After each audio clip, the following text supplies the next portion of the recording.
Bueno, en la última sesión platicábamos la parte de la cinemática inversa. De hecho, ya habíamos visto lo que era la cinemática inversa resolviendo las ecuaciones de forma analítica. Teníamos las ecuaciones que determinaban la posición. Hasta ahorita este punto vimos un ejemplo con un manipulador de 2 grados de libertad, dos eslabones vinculados, eslabonados ahí y con las articulaciones de revolución, en el cual teníamos que encontrar los valores de teta 1 y teta 2 que satisfacían el punto deseado, ¿no? Estuvimos viendo que pues lo que hay que encontrar de esas ecuaciones puede ser desde el punto de vista geométrico y también lo podemos hacer desde el punto de vista analítico, perdón, con eh, herramientas de cómputo por medio de métodos iterativos, la cuestión de resolver las funciones, y eso es lo que estábamos platicando en la última sesión, ya que tenemos ahí ejemplos en manipuladores donde vamos a tener más grados de libertad, en el caso de manipuladores ya con 5 y 6 grados de libertad, en los cuales se va a controlar la posición y la orientación, pues necesitamos definir esa posición y esa orientación deseada dentro del espacio de trabajo para encontrar los valores articulares que satisfacen estas necesidades, ¿no? Entonces, este método, estos métodos iterativos, métodos computacionales, nos van a permitir tener una solución más rápida hasta cierto punto, aunque es un método que si lo pudiéramos ver por las cuestiones de las herramientas de cómputo, eh, de aproximaciones sucesivas, ¿no? De ensayo y error. Ahorita lo vamos a checar. Déjenme compartirles. Híjole,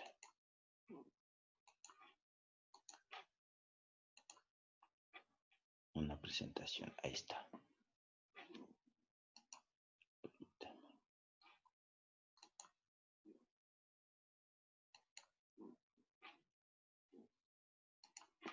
No sé por qué no me deja compartirles.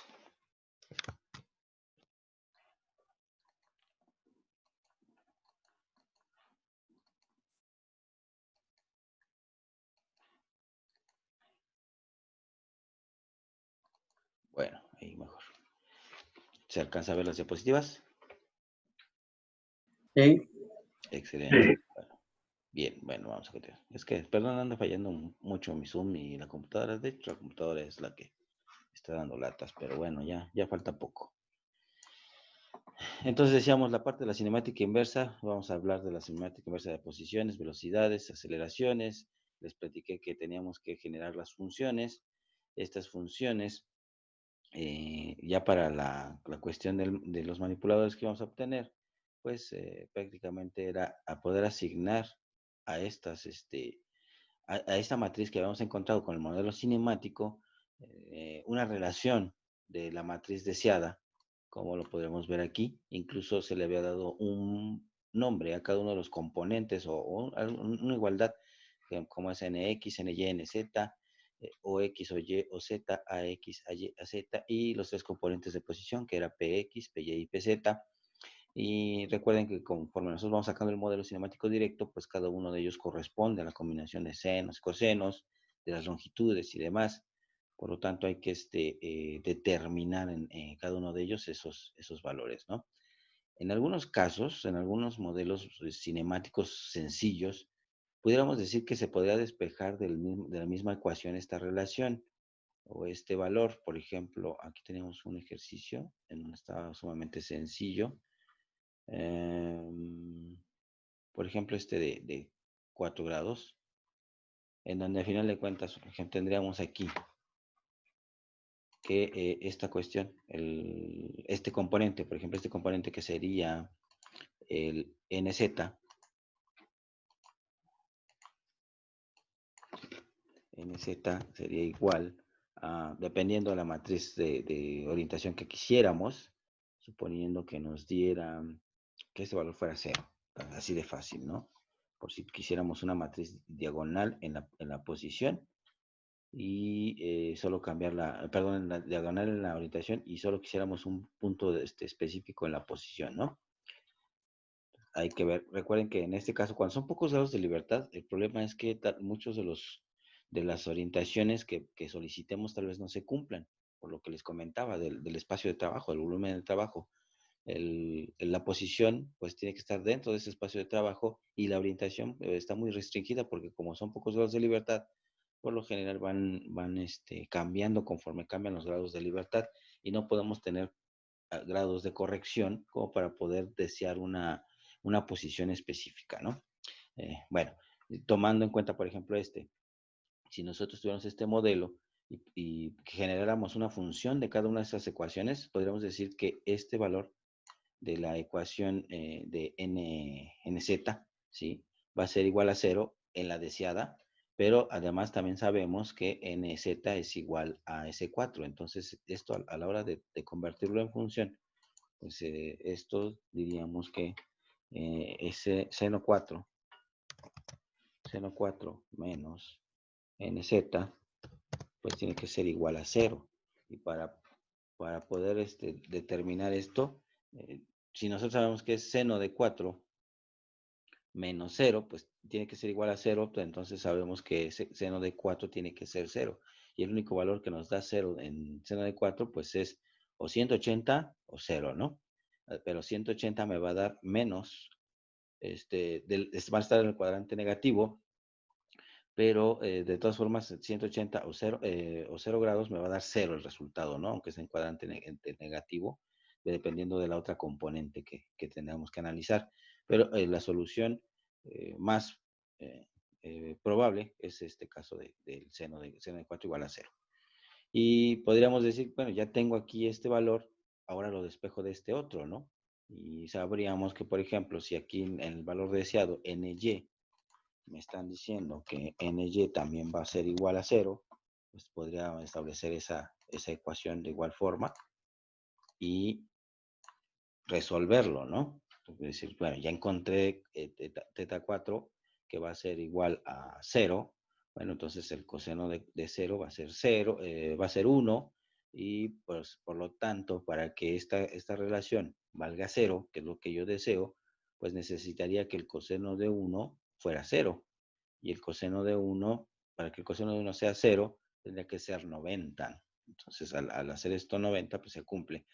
Pero después, digo, si seguimos con ese procedimiento, podremos encontrar que en este caso, a lo mejor para estas relaciones sí se cumple, pero para estas otras no. O tal vez a la hora de estar evaluando aquí las posiciones no nos dé el valor. ¿Por qué no es tan fácil de despejar aquí de estas ecuaciones como si fueran ecuaciones simultáneas? Porque están relacionadas unas con respecto a otras. Es decir, es un sistema sobredeterminado, no lineal. Entonces, esa dependencia en las ecuaciones, tal vez les digo, puede verse muy sencillo de aquí decir despejarla, pero en este caso, no coincidir. Bueno, por ejemplo, voy a poner que yo quisiera que mi matriz deseada fuera así, ¿no? 1, 0, 0, que la posición en X fuera 10, X pues será 0, 1, 0, la posición en X fuera 5, y vamos a poner 0, 0, 1, y la posición en Z fuera 3.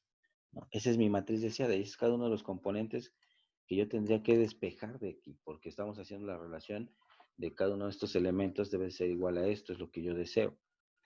Por ejemplo, aquí en este punto, aquí ya no podría ser válido, ¿no? Tan solo desde el modelo no puedo cumplir con esa orientación por esta situación,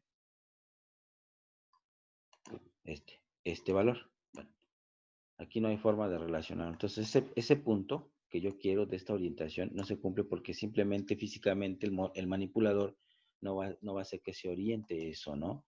Vean, es como decir que este último elemento tenemos que hacer que coincida Z con Z, pero Z está hacia arriba. ¿No? Eso jamás podría ser. Sin embargo, si tuviéramos un grado de libertad que me permitiera la elevación de la muñeca, entonces a lo mejor sí podría ser con esos 3 grados de libertad que coincida. Entonces, ahí jamás se va a poder hacer. Si quisiéramos conservar esto, para empezar la orientación, la matriz de orientación, tendría que ser que X fuera X con Y, ¿sí? X con Y con Z y Z con X, ¿no? Vamos a tratarlo de poner. Entonces sería Voy a regresarlo. Bueno, lo voy a apuntar aquí arriba y ahorita nos cambiamos. Tenemos el de arriba. Entonces decíamos que para tratar de encontrar un punto, vamos a suponer que este fuera X con Y, el X móvil con Y del fijo. Entonces sería 0, 1, 0. Y el siguiente tendría que ser Y con Z. 0, 0 y el Z. Y finalmente me dice que Z del móvil tiene que ser con X el fijo. Ahí está.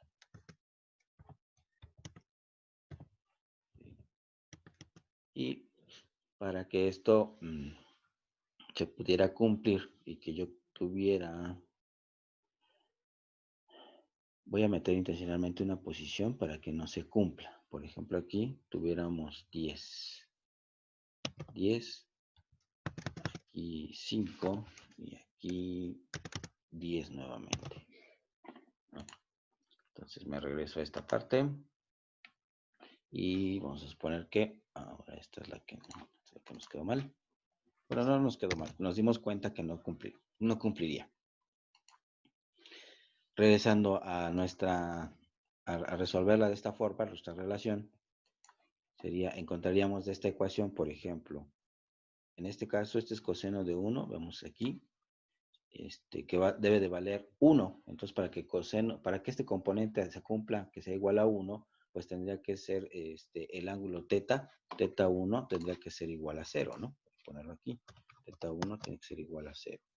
Y otro de los elementos individuales sería este. Para que el coseno de teta 4 sea 1, el coseno también tiene que valer 0. Entonces, teta 4 es igual a 0. Así de fácil. Pero, ¿qué pasaría con los demás? Vamos a ver.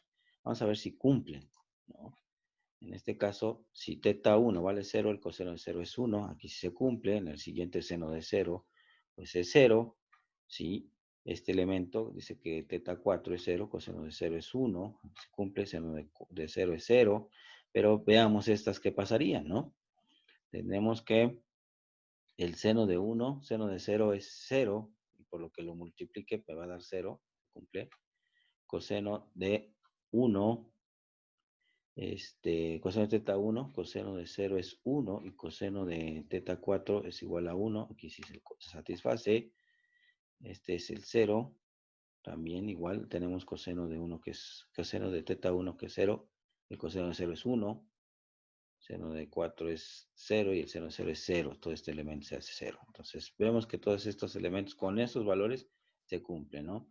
Veamos aquí, de 2 más L1. Entonces, estaría en función este valor de 10 con la cuestión de la longitud del primer eslabón, que decíamos que era la base, más el desplazamiento de la carrera del segundo grado de libertad, que es el que se levanta, que se eleva para poder cumplir 10. Si supiéramos cuánto vale 1, pues de aquí se despeja simplemente el valor de D y ya tendríamos ese valor que satisface. Y aquí en este caso tenemos seno de teta 1 vale 0, entonces seno de 0, todo esto se hace 0, ¿ven? Entonces este no se cumpliría. No podríamos tener un punto con esta posición, en esta posición, con esta orientación, ¿sí? Tal vez cumplimos para este, pero no cumplimos para este valor. O yo puedo cumplir este punto, si lo despejo yo de aquí, por ejemplo, si empezara yo de aquí a despejar, encontraría un ángulo específico para poder coincidir con este valor, pero ya no coincidiría con este. Entonces, el problema aquí es que a la hora de hacerlo girar, supongamos que el punto que estoy dando en las coordenadas son 10 en X, vamos a suponer que aquí fueran 10 en X, le estoy pidiendo que en Y se meta 5, ¿sí? Y luego en Z me esté dando otras 10. Entonces, prácticamente tendríamos que bajar un poco para llegar a esa posición. Tal vez contraer un poco el otro eslabón, ¿sí? Para que llegáramos aquí. Pero además, para llegar a este punto, tendría que haber hecho girar la base, ¿sí? Para que pudiera llegar hasta estas coordenadas, ¿no? Pero al hacerla girar, entonces la orientación es la que ya no se cumple. Entonces, o cumplo la orientación o cumplo la posición, porque no puedo cumplir las dos por la arquitectura, por la topología misma del robot. Nos hacen falta grados de libertad. Eso es a lo que voy. Y entonces, en este caso es pues relativamente sencillo porque si se dan cuenta son dos articulaciones de revolución. Voy a hacer una captura aquí. Y son dos articulaciones prismáticas. En realidad, entonces la correlación entre las ecuaciones no está tan grande. Pero, ¿qué pasa con estos manipuladores que ya son de 6 grados de libertad? Esa correlación entre las matrices va a ser muy, muy compleja. Entonces, a la hora de despejar, de hecho, pues la más sencilla que pudiéramos ver, pues les gusta, la posición de Z. Entonces, aquí tendríamos que despejar. Vean, son muchas variables las que involucran esa posición. Entonces, eso lo vuelve un sistema sobredeterminado no lineal, para lo cual primero en estos métodos iterativos que vamos a hacer con los métodos con cómputo, tenemos que quitar esa linealización, esa sobredeterminación, y se tiene que linealizar el sistema. Para eso se hacen, se va a utilizar el modelo jacobiano para quitar esa dependencia, ¿no? Entonces, decíamos, lo que es linealizar el sistema aplicando métodos iterativos, como es el de Newton-Raphson, o la expansión de Taylor, la expansión truncada, que es lo que ahorita vamos a ver. Y esa expansión ya las platicaba también la sesión anterior, es simplemente una especie de cambio de variable. Bueno, entonces partimos. Lo primero que tenemos que hacer es generar funciones, ¿no? Funciones que dependen de las variables articulares, en este caso están marcadas como X, puede ser Q1, Q2, Q3, Q4, Qn, donde n es el número de grados de libertad, y Q puede ser teta o distancias, en el caso de este robot cilíndrico, que teníamos un giro en la base, desplazamiento, elevación, extensión y giro en la muñeca, ¿no? Que son los 4 grados de libertad.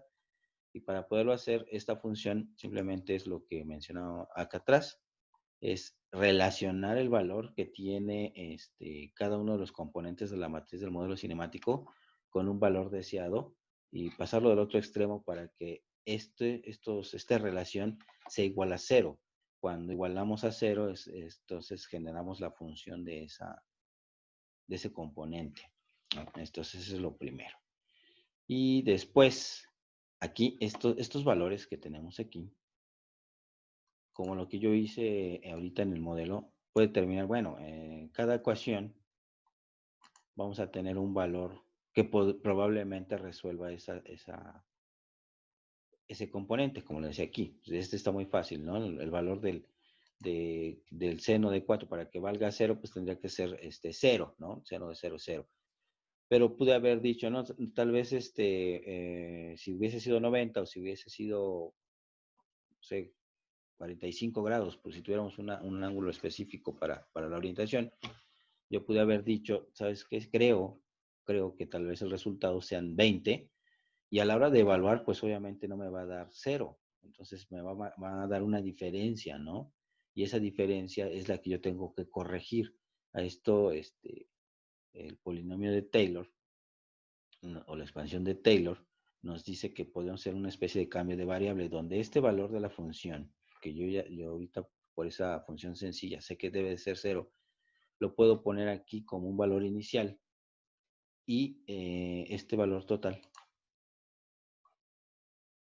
que sea un valor inicial, que está determinado por este símbolo, más un incremento de ese valor, ¿no? Entonces, en el caso de algunas ecuaciones donde el resultado pudiera ser 90 grados, yo le puedo indicar, ¿sabes qué? El resultado de esta variable que satisface esa ecuación, pues es 10, ¿no?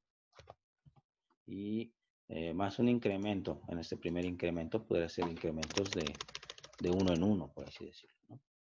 Entonces, evalúo, me da 11. Este valor de 11 lo sustituyo en las funciones, en esta función, y a la hora de resolverla, pues debo de llegar a 0. Obviamente no me va a dar 0 porque el valor que resuelve la función no he llegado hasta él, y me va a dar un valor determinado. Ese valor, ya sea positivo o negativo, pues me va a indicar qué tanto debo de incrementar o qué tanto debo de corregir. En algunos casos, este error, hasta que no sea cero, no está ligado directamente el resultado, o no necesariamente tendría que estar ligado el resultado con lo que tengo que incrementar. Eso depende del método que yo utilice para las aproximaciones sucesivas o para la aproximación. Si yo relaciono el resultado con esto, sería de gradiente variable, en donde vamos a estar haciendo aproximaciones para la solución de las ecuaciones. Aquí tenemos el sistema de coordenadas x, y, suponiendo que para la solución de una ecuación está este punto.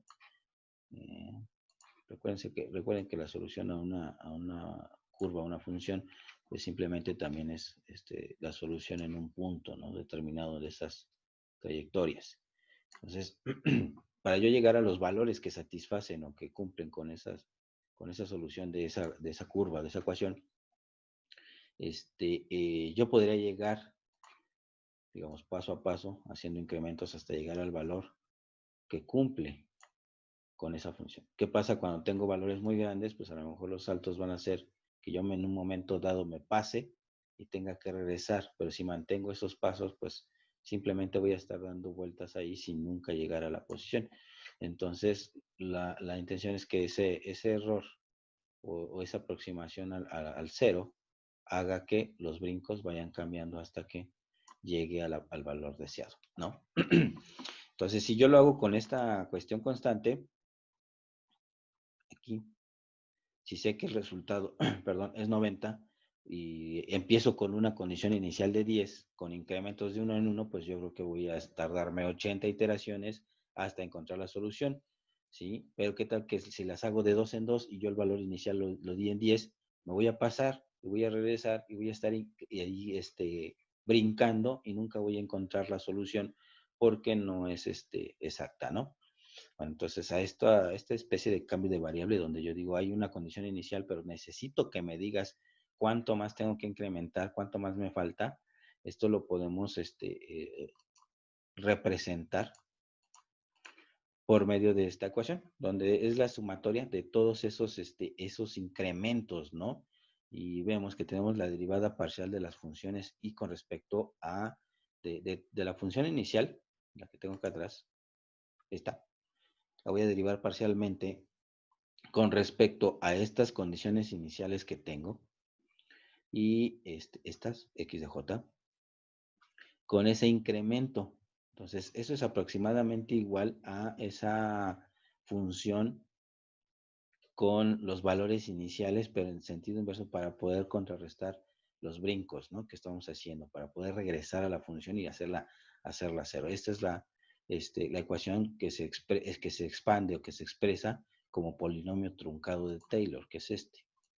Y ese polinomio truncado, pues, el polinomio, pues, por la relación de estas dos variables que estamos dando como condiciones iniciales, más un pequeño incremento, ¿no?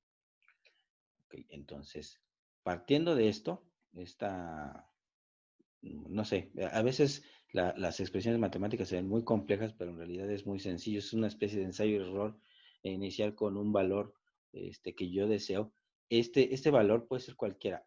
¿Cuál va a ser la diferencia? Bueno, si estoy muy lejos de la solución, voy a tardar un poco más en encontrarla, porque voy a necesitar más incrementos, pero al final de cuentas la tiene que encontrar, porque tiene que corregir. Cómo se haga la corrección, eso también va a ayudar o no a encontrar más rápido la solución, porque si hago correcciones, perdón, en donde no cambia el incremento, puedo estar brincando alrededor de la solución y nunca coincidir con ella. Si reajusto el incremento o las variaciones que voy a estar dando para encontrar la solución, probablemente también voy a cortar la cantidad de iteraciones que se tenga para encontrar la solución. ¿Qué método se puede utilizar? Bueno, hay varios métodos de aproximaciones laterales, mínimos cuadrados, gradientes crecientes y demás para encontrar estas variaciones, ¿no? Que está expresada aquí en esta ecuación de abajo, que les decía, la expansión del Taylor o el polinomio truncado. Una vez que tenemos esto, al final lo que se tiene que encontrar, estas derivadas parciales con respecto a cada una de las variables y dejando fijo el incremento que le debo de hacer a cada una de esas funciones, Estas derivadas que tengo aquí se conoce también como el jacobiano. Aquí está, las derivadas de cada una de las funciones con respecto a cada una de las variables. Recuerden, esto, si lo vemos en una simple ecuación, en una de las ecuaciones del manipulador, ya sea esta o la más sencilla que vemos ahorita, si fuera esta ecuación, sería muy sencillo, ¿no? Estaría fácil. Estaríamos hablando de simplemente establecer que la solución a esta ecuación que vale 0, pues es el coseno de teta 1 por el coseno de teta 2 menos el valor deseado que es 0 y debe ser igual a 0. ¿Sí? Entonces sería agregarle incrementos a teta 1 e incrementos a teta 4 hasta llegar a la solución o a los valores que dan solución a esa ecuación. Pero en el caso de este manipulador, que están más complejas sus ecuaciones, pues vemos que en todas va a aparecer esa variable.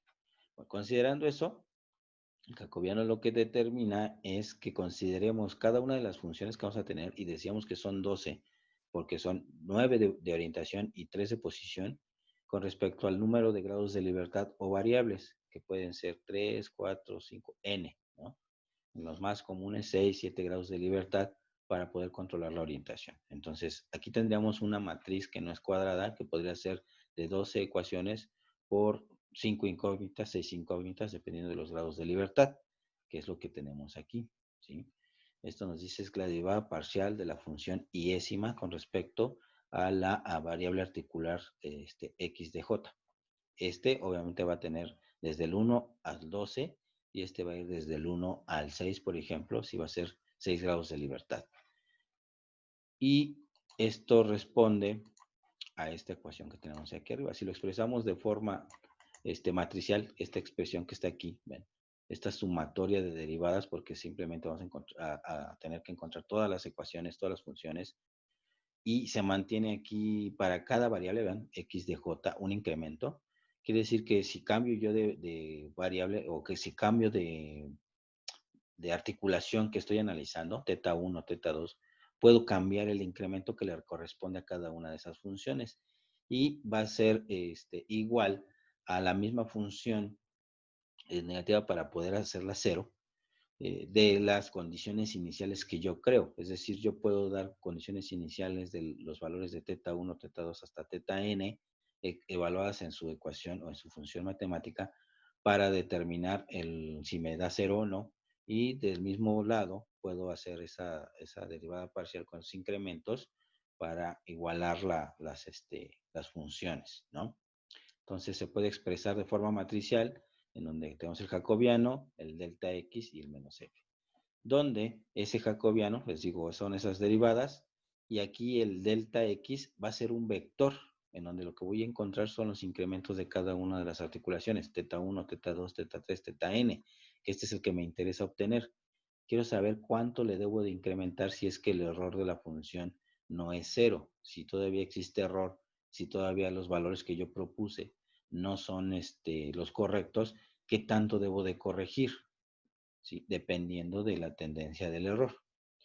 Y la menos f, pues son las funciones normales, las ecuaciones que yo tengo de la matriz del modelo cinemático directo, pero evaluados con los valores propuestos o valores iniciales de los ángulos, ¿no? Aquí está. Entonces, lo que tengo que, esta es la relación de todas estas ecuaciones. Pero como les decía, lo que a mí me interesa es saber cuánto debo de corregir estos valores que yo di como forma inicial, que están relacionados los dos. Tengo que despejar este valor. Entonces, para despejarlo, pues de este lado pongo la inversa del jacobiano, el j-1, y de este lado también lo pongo para poder eliminar este j-1 con este j, se hace la identidad, me queda este vector, y del otro lado pues tendría la j-1, la inversa del jacobiano, por la función evaluada con respecto a los valores iniciales. ¿Sí? Ok. Y bueno, esta parte de la derivada parcial con respecto a teta 1, la puedo yo aproximar con otra ecuación. Porque, bueno, actualmente muchas de los programas de cómputo son capaces de hacer derivadas parciales, derivadas con respecto al tiempo y otras ecuaciones integrales y demás más complejas. Sin embargo, muchas veces esto se tiene que programar dentro del manipulador robótico para que pueda hacer correcciones al instante de los movimientos del robot. Ahorita les voy a poner un programita para que vean más o menos cómo trabaja de un simulador que me encontré, que me gustó, está sencillo. Puede ejemplificar esto, ¿no? Bueno, entonces estas derivadas parciales las podemos aproximar con esta ecuación. Si recordarán, la derivada, a que es igual, si recuerdan cómo se define la integral. ¿Derivada o integral? Bueno, la integral sí La recuerdan. derivada es la pendiente de la recta tangente. Exactamente. Gracias, Jonathan. La derivada dice que es la pendiente o el punto, o la recta tangente, muy bien como lo dice su compañero Jonathan. Si yo estuviera aquí hablando de este punto, la derivada, diríamos que es esa curva que pasa tangentemente a esa función. Pero si hiciéramos un acercamiento, vamos a llamarle así, o si lo consideráramos desde el punto de vista diferencial, voy a exagerar un poco, esa curva, o esa recta que pasa por ese punto tangente, pudiéramos también representarlo con con esos dos puntos donde hace contacto, que son obviamente muy cercanos, ¿no? Podemos considerar uno. Y de hecho, por eso se dice que es una recta tangente a esa curva. Esa recta, la ecuación de la recta que era igual, ¿sí lo recuerda? Sí, la ecuación. ¿A qué era igual? ¿Qué era? De la recta tangente era y menos Ok. y2 menos y1 entre x2 menos x1, ¿no? Excelente. Así es, sí es. Y2 menos Y1, voy a poner aquí Es m, ¿no? entre Bueno, aquí es m, ¿no? X2 es M, es igual, o la pendiente, y2 menos ajá, y1 entre x2 menos x1. X2 menos X1. Excelente. Oh, esa sería su ecuación. Y pues también nosotros podríamos considerarlo como, esa es la derivada, ¿no? Si tenemos un punto, si derivamos con respecto al tiempo, vamos a obtener esa pendiente o esa tendencia al cambio, ¿no? Y obviamente la curva, si nosotros sacamos muchas derivadas, podríamos tener una serie de curvas perdón, de rectas, que van a ser tangentes a toda esta curva, ¿no? Para poder encontrar ese cambio, esa proporción de cambio de esta variable, ¿no? Bueno, pues se dan cuenta aquí, tenemos ese cambio en el valor. Por ejemplo, aquí, y2 menos y1 es evaluar la función que yo tengo, esta curva, que sería esta función, evaluarla primero con un valor inicial, que sería aquí,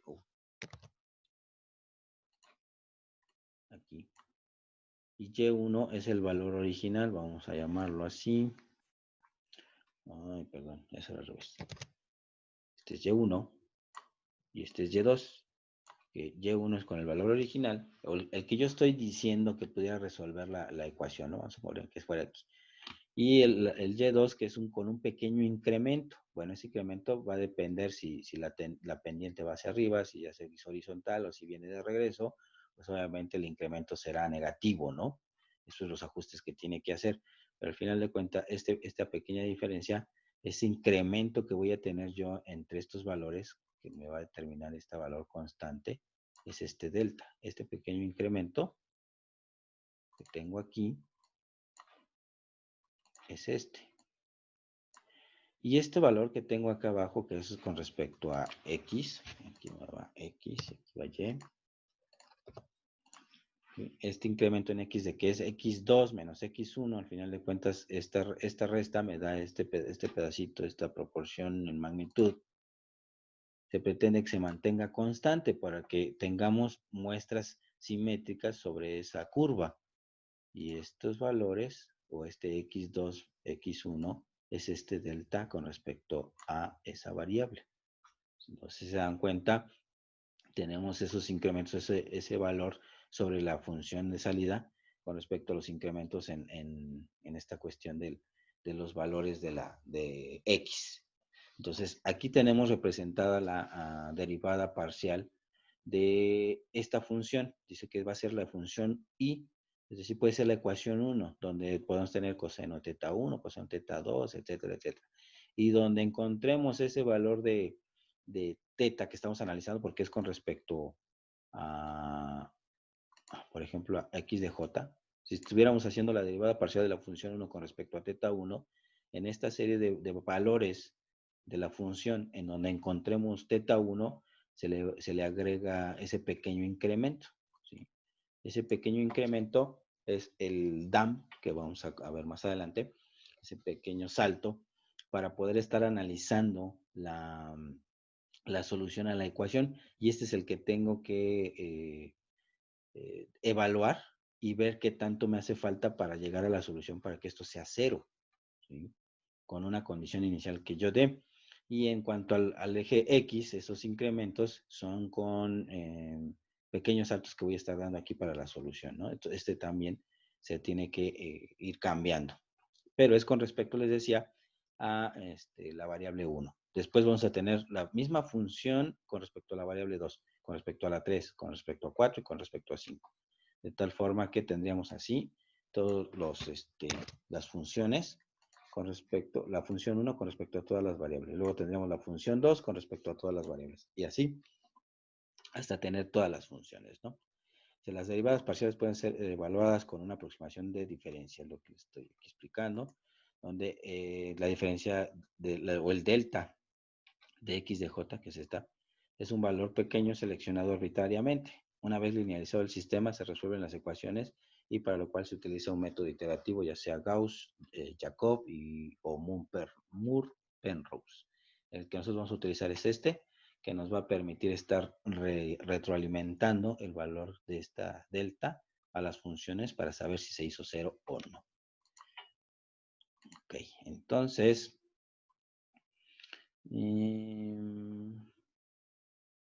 aquí está. Les decía, ¿no? Aquí para primero generar las funciones tenemos un modelo matemático, por ejemplo, el modelo del manipulador de 5 grados de libertad. Vean, aquí ya no es tan sencillo. Incluso el valor más sencillo que pudiera ser este de coseno de teta 2 depende, este valor de resultado, si nosotros tenemos una matriz deseada, por ejemplo esta, y este último componente va a ser igual a 0, nos está mandando la condición inicial de que primero teta, para que esto sea 0, tendría que ser 90 la suma de los tres ángulos, ¿no? De 2 más 3 más 4, estamos condicionando que sea 90 porque el coseno de 90 es 0, ¿no? Que es lo que tenemos aquí. Entonces, eso lo hace más complejo, ¿no? Y aquí, si quisiéramos saber, bueno, sabemos que la suma de estos tres es 90, entonces seno de 2, 3, con respecto a este tiene que ser 0 igual, ¿no? Entonces, aquí ya no coincide, ¿no? Entonces, para que todo este componente sea 0, pues el seno de 5 tendría que ser 0, y para que todo esto sea 0, pues teta 5, aquí nos quedaría que tiene que ser 0, ¿no? Pero, pues bueno, tendríamos que ir despejando cada uno de estos, pero al final de cuentas también nos queda la duda de, bueno, ¿cuánto valdría teta 2? ¿Cuánto valdría teta 3? Teta 4, ¿no? Cuando vienen solos. Por ejemplo, aquí sabemos que valen 90, pero entonces si valen 90, ¿y aquí cuánto tendrían que valer? Así sucesivamente. Y eso es para solo esta posición, ¿no? Tendríamos que hacerlo de otra forma. Por eso es que se plantean este método iterativo. Entonces, cada uno de estos corresponde a una matriz deseada y tendríamos entonces la relación que por ejemplo, es nx, aquí está, ny, nz, luego sx, que sería el otro componente, está acá, el menos coseno, y así sucesivamente. Entonces, así se empiezan a establecer las funciones, ¿no? Y una parte de la posición, px, py y pz. Esto, el igualarlo al hacer la función, pues simplemente es decir que todo esto menos nx va a ser igual a 0. Y nx son estos valores que yo voy a desear. Aquí está, ¿no? Entonces tenemos que el componente del vector n, el nx, pues es igual a coseno de teta 1 por coseno de teta 2 más teta 3 más teta 4 por coseno de 5 menos, etcétera. Ahí están todas las ecuaciones. Y cada uno de estos va a corresponder a estos valores que tenemos que igualar. Esta es la posición deseada. Aquí podríamos encontrarnos con el mismo problema de que tal vez unas orientaciones no se cumplan. Como es un manipulador de 5 grados, con un manipulador de 5 grados, dependiendo de la topología, pero si tenemos al menos 2 grados de libertad en la muñeca, podemos hacer correcciones de orientación y la mayoría de las orientaciones deseadas se pueden cumplir con estos grados de libertad. Entonces ahí sí tendríamos combinaciones en esta matriz de orientación que sí se pueden cumplir. Nada más deberíamos de tener cuidado que las posiciones que pongamos o la posición que se busca esté dentro del espacio de trabajo, que la longitud de los eslabones dé el alcance suficiente para tener esta posición, ¿no? Entonces, una vez que se establece eso, estas funciones son estas primeras, lo que les decía, ¿no? Esta función normal, no en sentido contrario, sino la normal, que para determinar esta y determinar los jacobianos, lo hacemos con esta aproximación de la función normal con condiciones iniciales más un incremento y menos la misma función con las condiciones iniciales o con el valor de teta que yo le voy a proporcionar de cada uno de ellos entre ese incremento. Ok, entonces aquí les decía lo que necesito encontrar es este delta. Ya tengo estas funciones, tengo expresada mi ecuación de expansión de Taylor y la voy a resolver por el método Penrose de espejo. Les decía, hago la inversa de este jacobiano, se hace la identidad, me queda el delta x y esto iba a ser igual a la inversa del jacobiano por la función negativa o en el sentido contrario. Simplemente son estas mismas funciones, pero al final de cuentas le pongo menos, ¿no? Para poder hacer la corrección de estos incrementos de delta teta. Y voy a obtener ese vector de correcciones. Entonces este vector tendría que encontrarse o contener teta 1, teta 2, teta 3, teta 4 y teta 5 para este modelo. Aquí otro de los problemas que nos da es que, por ejemplo, no podemos hacer la inversa normal como se haría de una matriz cuadrada, porque esta es una matriz de 12 por 5. Por lo tanto, la inversa no se ejecuta de la misma forma. Hay en MATLAB una función que se llama pseudoinversa, que simplemente hace ajustes, toma los pedazos de la matriz cuadrada y después a los otros los hace complemento para cuadrarla otra vez y sacar la inversa. Una serie de pasos que viene explicados en MATLAB. Si le ponen help paint, les va a explicar cuándo se hace un método, ¿no? Son dos métodos, cuando es alargada de esta forma, es decir, si fuera de 5 por 12 o de 12 por 5. Hace la pseudoinversa. Y en este caso, esa pseudoinversa lo que va a hacer es resolver de esta ecuación estos delta y los va a incrementar. Pero si tuviéramos un sistema en el cual no puede calcular esas pseudoinversas, estos jacobianos y sus inversas las podemos sacar de las aproximaciones de estas derivadas, ¿no? Ok.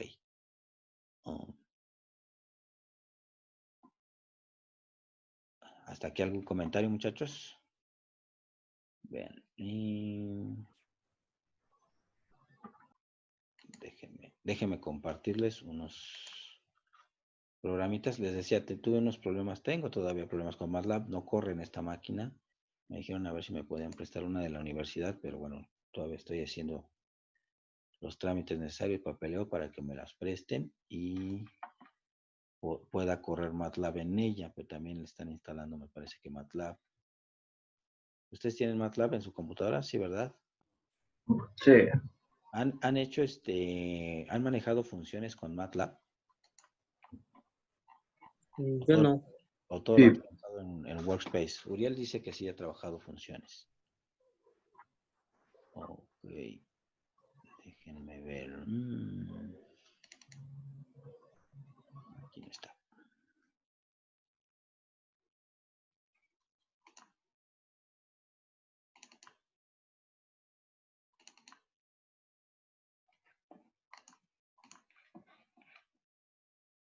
Daniela dice que no ha trabajado funciones. ¿Alguien más? En MATLAB lo han hecho funciones. Bueno, les explico rápido lo que sería una función. Déjenme compartirles, yo creo que la pantalla completa.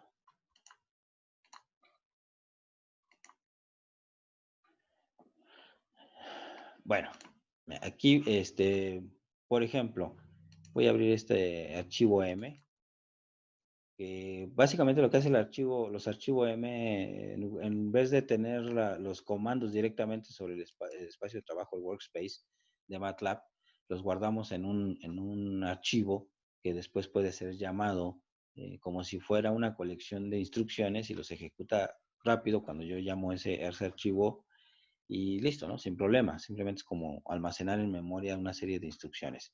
Cuando le hacemos ese archivo tipo función, obviamente le tengo que poner la directiva o la instrucción function para indicarle a este pequeño programa que va a solicitar valores de entrada y valores de salida, nos va a generar para poder trabajar con variables globales. Es igual esto como programación en C. Podemos nosotros definir variables globales y variables locales. ¿Qué quiere decir esto? Que yo pueda tener aquí definidas unas variables que se llamen M, A, B, etcétera, pero si no lo declaro como función y no lo pongo que va a ser la salida o la entrada de esos valores, lo considera como funciones locales o como variables locales, perdón, en donde simplemente tienen efecto para lo que se haga dentro de este programa y afuera, en el espacio de trabajo, si existe otra función, variable con el mismo nombre, no va a haber ningún problema. La variable que está fuera en el espacio de trabajo tendrá su valor propio, mientras que aquí dentro de este programa tendrá otro. Lo necesitamos hacer función porque esto necesita mandar a llamar valores de otros programas, por eso se hace esto como funciones. Y en este caso aquí estoy declarando lo que va a ser la cinemática inversa. Es una cinemática inversa de un robot Mitsubishi de 5 grados de libertad, como es en el ejemplo que les puse ahí en las diapositivas. Y lo que quiero aquí que vean es simplemente lo que se hace en el programa. No, les digo, no lo puedo correr, pero les puedo compartir esto para ver si ustedes los corren y vayan determinando los valores que les va pidiendo para resolver la cinemática inversa. Por ejemplo, aquí está lo que les decía. Lo que necesito encontrar es ese delta, ese incremento en cada uno de los valores. Ese incremento que se va a tener, que es este, después lo tengo que evaluar a un valor angular inicial. Bueno, vamos desde el principio, ¿no? La función se llama cinemática inversa. Este es un nombre cualquiera, este nombre lo pueden dar ustedes cuando están guardando el archivo con un determinado nombre. Ese nombre que tiene el archivo es el que debe de estar aquí en la función como entrada, ¿sí? Y entre paréntesis van las variables que van a ser globales, es decir, que van a funcionar tanto en el espacio de trabajo como en este pequeño programa. Entonces aquí estoy solicitando que los valores M, BC y BV se introduzcan para que aquí los pueda operar, que es igual, son valores que uno define como programador, pudo haber sido Juanita, Chana, Petra, etcétera. Pero aquí la idea es tratar de que nos acordemos que es cada uno de estos componentes, y M es la matriz deseada, es decir, la posición y la orientación que yo quiero encontrar, para la cual yo quiero encontrar los valores de teta 1 hasta teta 5. BC, que significa vector constante, son simplemente los valores de diseño del manipulador, es decir, cuánto mide el eslabón 1, el 2, el 3, el 4 y el 5, porque podríamos tener un robot Mitsubishi, o sea, es decir, la misma topología, la misma configuración, pero más grande, ¿no? Con diferentes parámetros en el eslabón 1 en cuanto a longitud, no en cuanto a cuestiones de cómo esté conectado, ¿no? Es decir, si va a haber un descentramiento, no se va a considerar, es la misma topología. Y el vector variable, que ese sí son los valores de los ángulos, pero estas son las condiciones iniciales o las condiciones con las que yo voy a iniciar a analizarlo, como lo veíamos aquí en la presentación, que decía que necesitamos esta parte, la cuestión de las condiciones iniciales más este incremento. Voy a dar estas condiciones iniciales, lo que necesito encontrar o calcular es esto, para evaluarlo en la función. Si no es 0, tengo que recalcular. Entonces, esto lo tengo que combinar con las condiciones iniciales, sumarlo y ver si satisface mi función, ¿no? Bueno, entonces, híjole, ahí está. Y vean, entonces este vector variable, pues son lo que yo creo que puede resolver esa orientación y ese punto deseado. Y pues en realidad si es un buen programa, las iteraciones necesarias que haga van a encontrar la solución. Así yo le dé 0, así le dé 360, así le dé el valor que le dé, tiene que corregir y tiene que decirme cuál es la función que cumple. Entonces, estos son los valores de teta. Simplemente como en programación necesito poner un valor determinado porque no puedo dejar vacías las variables. En MATLAB, por ejemplo, cuando un valor o una operación me da un resultado vacío, nos aparece el famosísimo NaN, ¿no? O el no existe. El NaN. ¿Sí? No me dejo. El N. Es famoso, porque está vacío el registro, ¿no? Entonces, para que no nos pase lo mismo aquí, necesitamos darle un parámetro a esos valores deseados. Y después aquí está definido, vean, ese dump. El dump es el incremento arbitrario. ¿Qué pasa? Si es muy pequeño, vamos a tardar muchísimo en llegar a la solución por estos saltos que decía. Es este incremento que le voy a ir dando a cada una de las variables. Si le doy muy pequeñito, pues voy a utilizar muchísimos incrementos. ¿Sí? Pero si le doy valores muy grandes, también voy a tener problema que tal vez me acerco muy rápido a la solución, pero a la hora de hacer ajustes más precisos, ya también invierta muchas iteraciones en tratar de ajustar el error o la aproximación de esa solución, porque estoy dando saltos muy grandes. Entonces tiene que ser algo pues relativamente intermedio, ¿no? Entonces ahí les va a tocar cuando estén haciendo su corrección, pues corregir el dump. Un dump a mí que me resultó muy bueno fue más pequeño, tardaba más corto, tardaba igual más por la solución, ¿no? Los saltos que daba.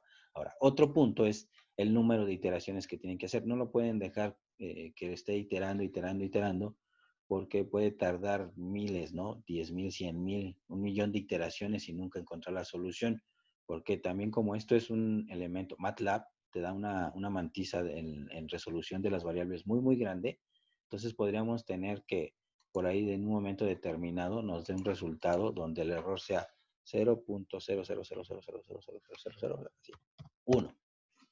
Sin embargo, si tú le dices concretamente que esto se detenga cuando el error sea exactamente igual a 0, pues eso todavía no es 0 y MATLAB lo entiende, entonces no detiene. Y el encontrar ese valor igual a 0 va a estar muy difícil, ¿no? Nos vamos a ir muy grande. Por eso debemos de establecer un valor mínimo del error que está aquí abajo. Vean, en esta parte dice que estas iteraciones o este ciclo for lo va a romper siempre y cuando el valor absoluto de este error o de esta función que estamos evaluando sea menor o igual a 1 por 10 a la menos 9. Entonces, cuando esto sea menor a 9 ceros, entonces voy a romper esta función y salgo. Entonces, consideraré que ya llegué a un resultado bastante preciso para resolver esas ecuaciones. Y vean aquí entonces, les decía, lo que tenemos que es esto primero, estos datos, el valor deseado, los valores constantes del manipulador y lo que creo yo que puede resolver, ¿no? La primera aproximación. Obviamente aquí este valor, como lo estamos dando en grados y estas ecuaciones como están planteadas son radianes, pues tengo que hacer la conversión primeramente. Bueno, se establecen unas 100 iteraciones, es decir, más de 100 iteraciones ya es que el método está siendo ambiguo, ¿sí? Si ocupamos más de 100 iteraciones para resolver la primera aproximación, ya son muchas. Entonces, si se requieren más de 100 iteraciones, habrá que hacer ajustes en el DAM. Y si no resuelve, aún así, aunque estemos ajustando esos valores y vemos que no se hace corrección significativa en el error o en encontrar el error, es porque tal vez unas de nuestras ecuaciones o la forma de cuando transcribimos o a la hora misma de hacer la solución de la cinemática directa, está mal. Por eso es que no converge, no resuelve. Todo está relacionado con tanto el valor deseado de la matriz con lo que representan cada una de las ecuaciones en cinemática directa. Por eso les decía, a veces para corroborar el modelo, necesitamos probar con los valores que ya conocemos. Si ya sabíamos que los valores de Denavit y Hartenberg eran 90, 0, 0, 90, 0, o el valor que nos haya dado, nos da una matriz de orientación y posición. Esa matriz de orientación y posición se la damos a este parámetro, a esta matriz, a este programa, y sabemos que el resultado tiene que ser 90, 0, 0, 90, 0. Le damos valores a todos 0 y vemos si es cierto que corrige esos dos valores de teta que nos hacen falta. Si no, si vemos que no corrigen, no, por más que acortemos el DAM, porque más que lo cambiemos, quiere decir entonces que tal vez nuestro modelo cinemático a la hora de obtener las ecuaciones estuvo mal. Por eso no converge.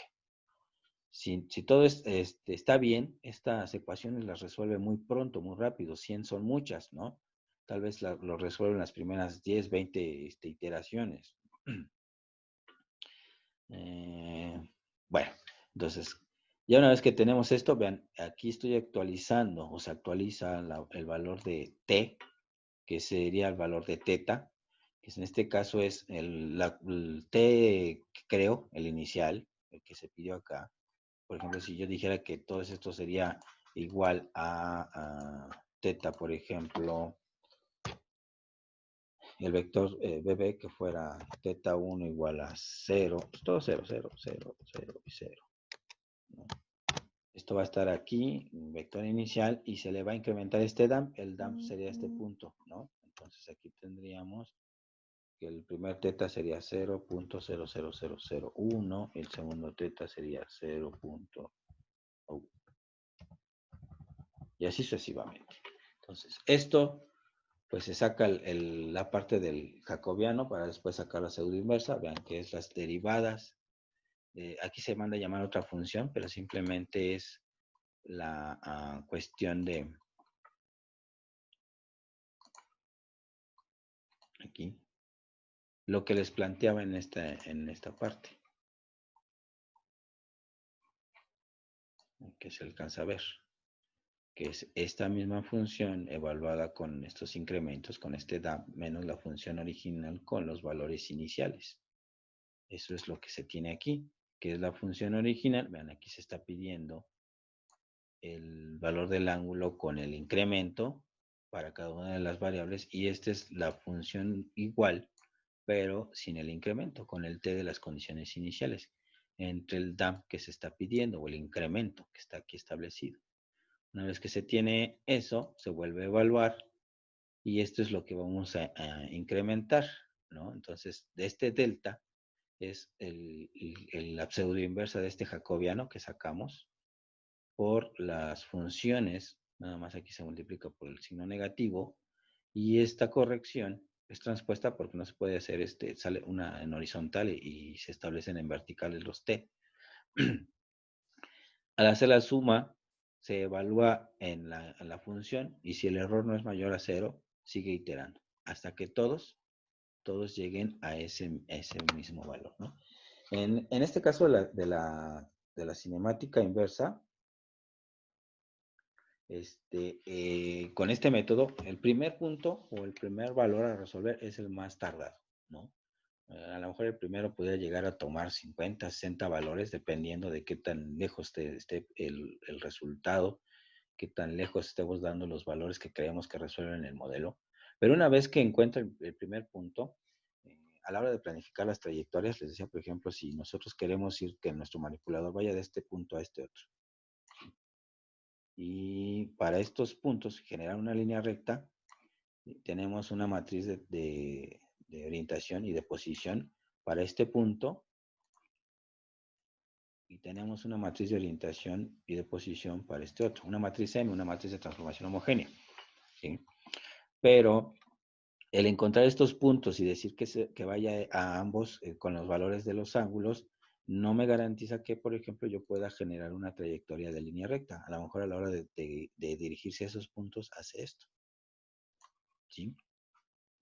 Entonces, para asegurarnos que sea una línea recta, lo que tenemos que hacer es puntos intermedios más cercanos para tratar de suavizar ese movimiento y que pues emule un movimiento lineal el manipulador robótico, ¿no? Entonces, al hacer eso, tal vez igual estos pequeños movimientos hagan ondulaciones, pero como ya tenemos movimientos más cortos, esas ondulaciones puede hacer que ya pareciera una línea más suave, recta, ¿no? Entonces, ¿qué tenemos que hacer? Pues encontrar puntos en la siguiente, con las siguientes coordenadas, ¿no? Entonces, se va a tener a lo mejor la misma orientación, ya hablaremos de la planificación de trayectoria en la siguiente sesión, y lo que va cambiando nada más es la posición, pero vamos, si tuviéramos coordenadas aquí, en donde este punto está digamos, en X, en 10, en Y, en 20 y en Z en 20 también, y este último punto que tenemos acá está en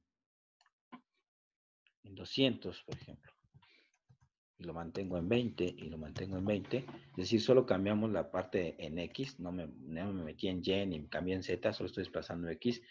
Puedo decir que estos incrementos sean de cada 10 en 10, por lo tanto en este tendría la otra posición que sería a lo mejor 20, 20, 20 y así hasta llegar a 200, ¿no? Entonces, como ya encontré la solución para el primer punto de 10, a lo mejor los ángulos que resolvían para la primera posición de 10, 20, 20 fueron 90, 35, 20, 90, 0. Estos mismos valores que ya encontré los doy como condiciones iniciales aquí, en este punto, para resolver la siguiente matriz con nuevas posiciones y nueva orientación. La orientación no cambió, la posición solo cambió en X, en Y y en Z se mantienen.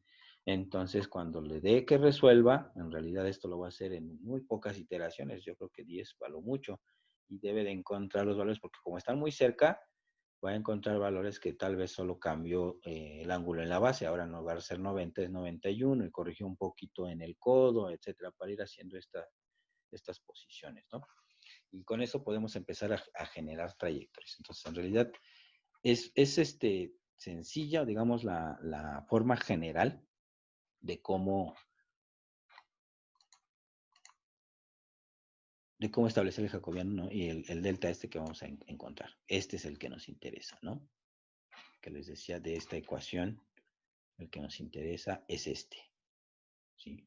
Y lo que veíamos aquí, el jacobiano, pues son las derivadas con respecto a la función 1, con respecto a todos los ángulos. Función 2, función n, donde es hasta la 12, y m es el número de grados de libertad, la aproximación que les decía.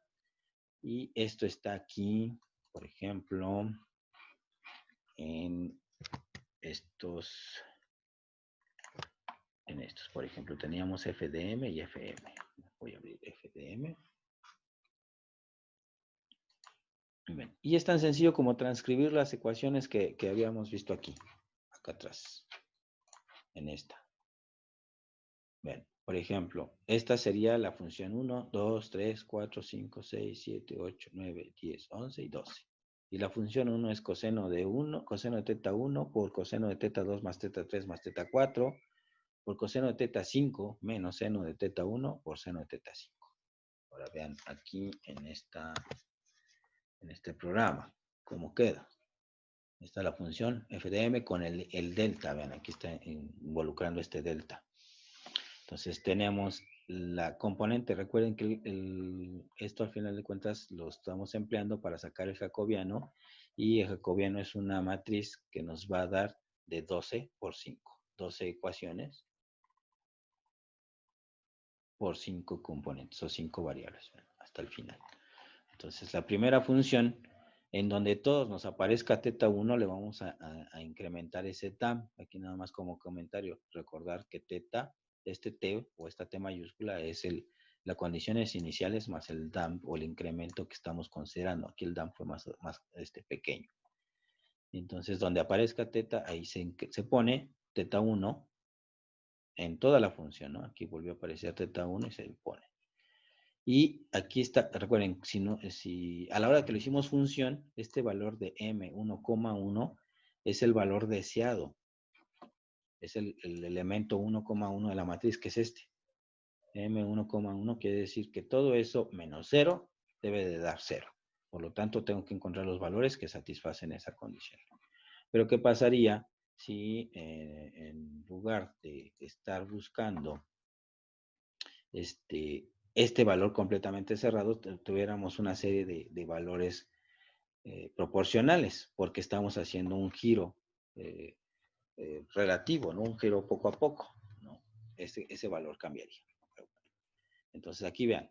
Entonces, todos estos valores, consideramos los valores del elemento, pero ahora la misma función, ahora con respecto a θ2, entonces donde aparece θ2 se le pone el incremento, donde no aparece, pues ya no le ponemos, ¿no? θ3, aquí apareció θ3, y aquí ya no aparece, θ4 y θ5 que aparece aquí y aquí.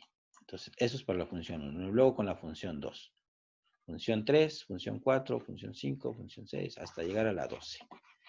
Y después a este se le resta la cuestión normal, que era, a ver, déjenme ver, aquí está. FPM es la otra función.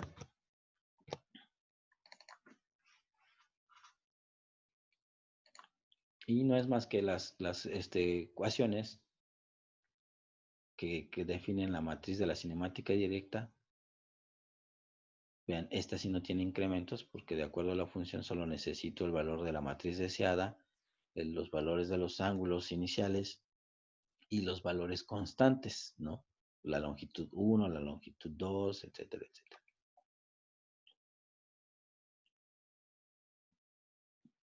Bueno, aquí está, ¿no? Y son las 12 funciones. Al final se arma una matriz de F por F que cuando lo hagamos, nada más es para simplificar la cuestión de esta ecuación. Está. En donde lo que queremos hacer es esta aproximación de la función con incremento, pero esta es una función, una matriz de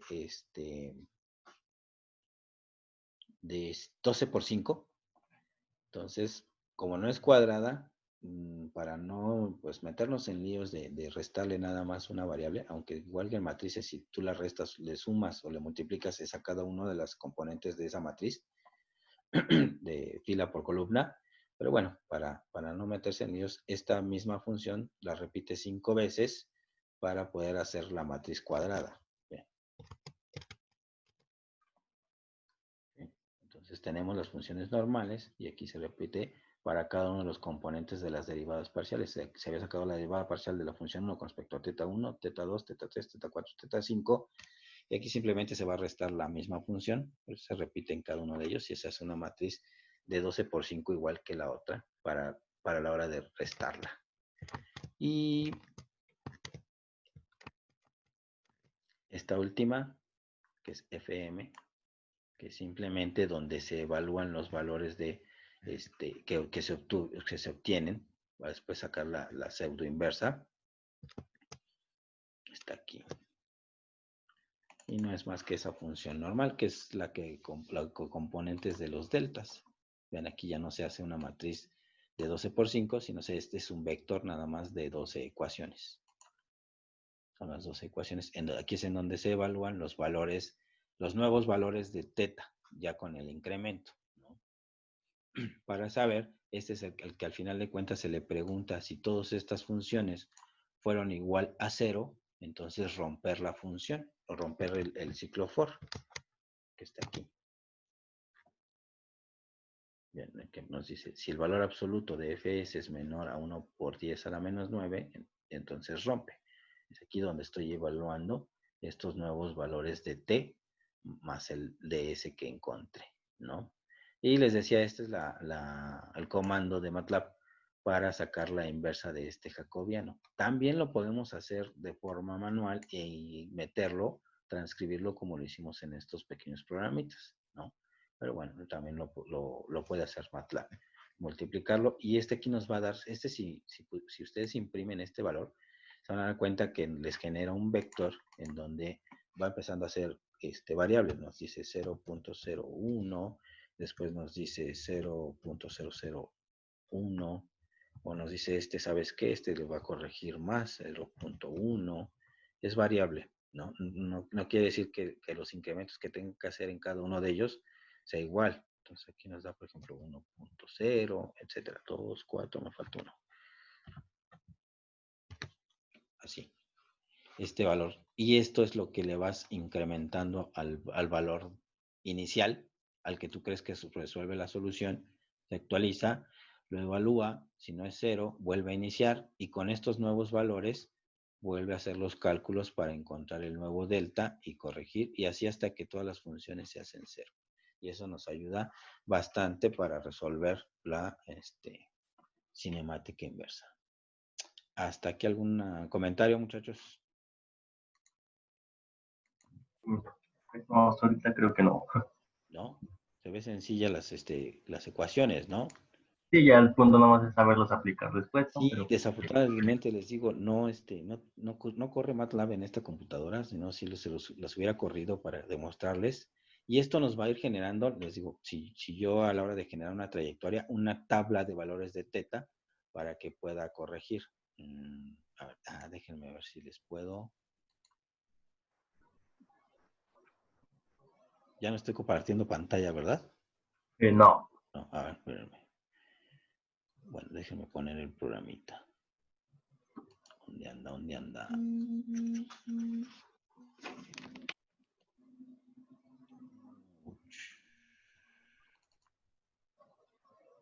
Aquí está, me parece.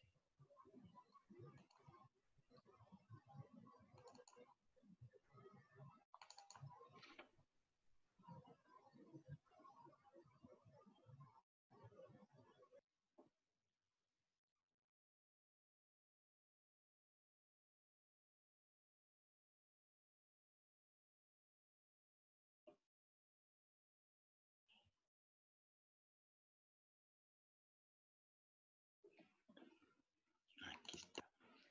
Compartirles Oh, no sé qué le pasa al Zoom, pero no me deja compartir pantallas individuales. Bueno, pero ¿se alcanza a ver esta pantallita de un brazo ahí medio psicodélico?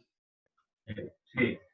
Ok. Bueno, aquí en la parte de la cinemática inversa es algo muy parecido. Si nosotros estuviéramos trabajando así con un manipulador que hagamos nosotros, tendríamos el control sobre cada una de las articulaciones. Y si tuviéramos un encoder o algún sensor para que nos dijera la posición angular de cada uno de ellos, a la hora de programar trayectorias es más sencillo. A este punto, a lo mejor no necesitaríamos la cinemática inversa. ¿Por qué? Solo la directa. Porque a la hora de yo estar moviendo el manipulador, ¿sí?, lo haría articulación por articulación, ¿sí?, pero sería un poquito más problemático el encontrar un punto en el espacio, ¿no? Tratar de jugar con todos los grados de libertad hasta que coincida. Y estos ángulos que podemos ver en esta parte de acá, inversa,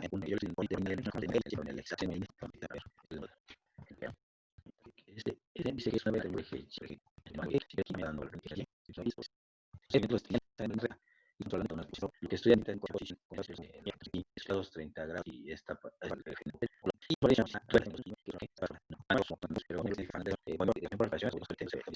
movimiento lineal.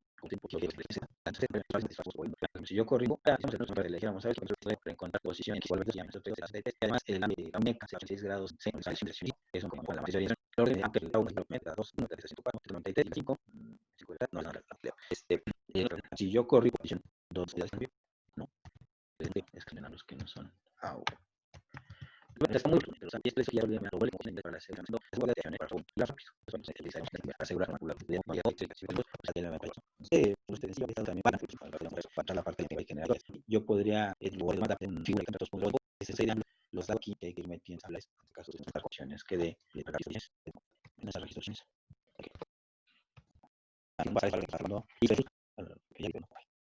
Y le doy la por ejemplo.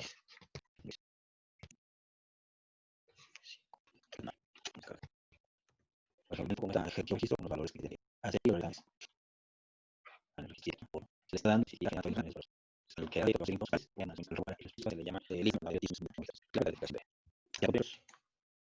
Profe, es como, bueno, en la mañana anoche vi un robot que de lo de que hace pruebas de COVID, pero sus movimientos son muy, muy finos. Era un Ajá. brazo robot fino, pero ahora, pero los movimientos eran muy, muy finitos, o sea, ya son específicamente ya las órdenes de los ángulos muy específicas, porque o sea, era muy fino el movimiento, o sea, se veía Mucha que precisión. introducía el que le meten aquí a la nariz para que les haga El la prueba de hisopo, ¿no? Ajá. hisopo, pero sí, pero era un movimiento muy, muy finito del brazo, Sí, no ahí tanto. más que nada aumenta la precisión y ahí se involucran también otras cuestiones ya mecánicas, que eso es lo que se ve en el siguiente curso, que es la parte de dinámica de manipuladores. La cuestión de la masa, la cuestión de las longitudes, la precisión de los motores, porque, por ejemplo, los motorreductores, hay un problema muy grande con los motorreductores que es el lag o el juego que tienen, ¿no? Que se le llama backlash entre los engranes. Ese pequeño juego a lo mejor es insignificante directamente en el motor, pero si tú ese juego lo tienes en un brazo o en un eslabón más largo, ese pequeño juego que tenía se convierte en un desplazamiento muy grande, ¿no? A lo largo, entre más largo sea el eslabón, ese pequeño juego que tienen los engranes se convierte en un error bastante grande, dependiendo de la longitud del mismo. Entonces, eso es otra de las consideraciones, que se pueden corregir esos errores con cuestiones de control y de mecánica. Muchas veces, ya en la industria, esos errores se evitan con frenos electromagnéticos. Llega el robot a la posición y una vez que la detecta, entran los frenos para que ya no se mueva, para que ya no tenga perturbaciones externas y evitar precisamente esto, ¿no? De que se llegara a mover un poquito y lastime al paciente, ¿no? Imagínate, está haciendo pruebas ahí, pero si estuviera haciendo una cirugía, se pasa tantito, vibra tantito el robot y ya cortó una arteria que no era, ¿no? Pero sí, o sea, sí se utiliza algo muy parecido, están programadas ya las trayectorias de esta forma. Y obviamente pues, se le dice al paciente pues, que no se mueva, ¿no? Porque pues el entorno debe ser controlado para que el robot pueda hacer esas pruebas. Pero Okay. sí, pero precisamente se podrían programar estas. Básicamente la cinemática inversa es la parte esencial para la planificación y generación de trayectorias. Que así como lo vemos en el robot, en este que está aquí, a la hora de que yo le digo que reproduzca el movimiento, ¿no? Bueno, ya no me dejó. Estos movimientos, estos cambios, ¿no? Que le estoy pidiendo que haga. Es que estaba en otra pantalla. Estos movimientos, cada uno de estos puntos que va cambiando son los tipos de ligadura que yo quiero que haga. Movimiento recto del punto 1 al punto 2, un movimiento curvo. Aquí, por ejemplo, está haciendo una línea recta en esta parte. Yo le di la posición inicial, la posición final. Le digo que regrese a este mismo punto, pero con otro ángulo. Si ven cómo cambió el ángulo de la muñeca, esto lo estoy dando en los parámetros aquí, la orientación y la posición deseada. Pero vean cuántos puntos me está calculando. Mínimo está calculando unos 30 entre registro y registro. Está calculando, pues yo creo que unos 30, 40 puntos intermedios. Por eso es que está cambiando tan rápido este valor angular. Si nosotros tuviéramos menos puntos intermedios, que les decía la planificación de trayectorias, voy a adelantar un poquito, es esta parte, es decirle el punto inicial, el punto final y el robot en la planificación de trayectorias, nosotros tenemos que decirle cuántos puntos de precisión calcule intermedios, pueden ser 20, 30, 50, los que ustedes quieran. Entre más puntos de precisión, pues la línea va a ser más suavecita, más recta, pero también si exageramos en puntos de precisión, hacemos muy lento el sistema. Entonces tiene que ser algo balanceado, igual que en el DAM. No le podemos pedir muchísimos puntos de precisión porque tardaría mucho en ejecutarse, ¿no? Ahora, también hay otras técnicas, les decía, digo, en físico también podemos cambiar la velocidad máxima de desplazamiento, podemos cambiar la precisión. Cuando hablemos más adelante de esto, hay unos tipos de movimientos que se llaman interpolados. Aquí nos llama, ¿no? Trayectorias interpoladas entre varios puntos. Y en esas interpolaciones, además, a la hora de meternos al control del robot, le podemos decir qué tan cercano tiene que estar a la solución del punto. Es decir, si yo le pedí que con 90 grados iba a satisfacer ese punto, se empieza a mover el robot y va en 60, 70, 80, y a lo mejor no llega a 90 grados. En 85 fue suficiente por la precisión que yo le puse.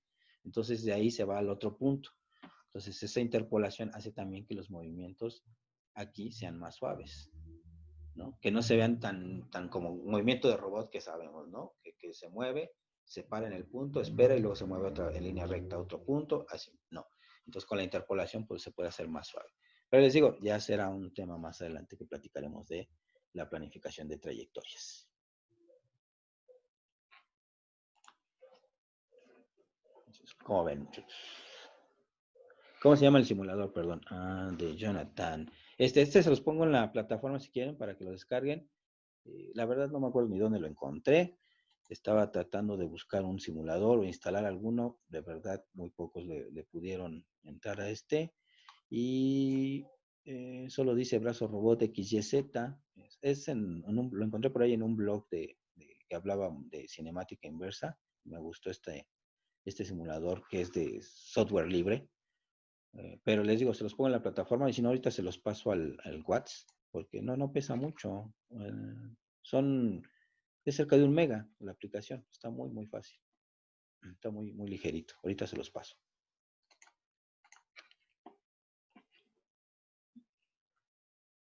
¿Vale? Bueno, pues si no hay alguna otra situación, no hay dudas ni preguntas, pues le dejamos en esta sesión hasta aquí. Y ahorita les dejo instrucciones en la plataforma. ¿Vale? Tengan bonito día, muchachos. Nos vemos. Gracias, profe.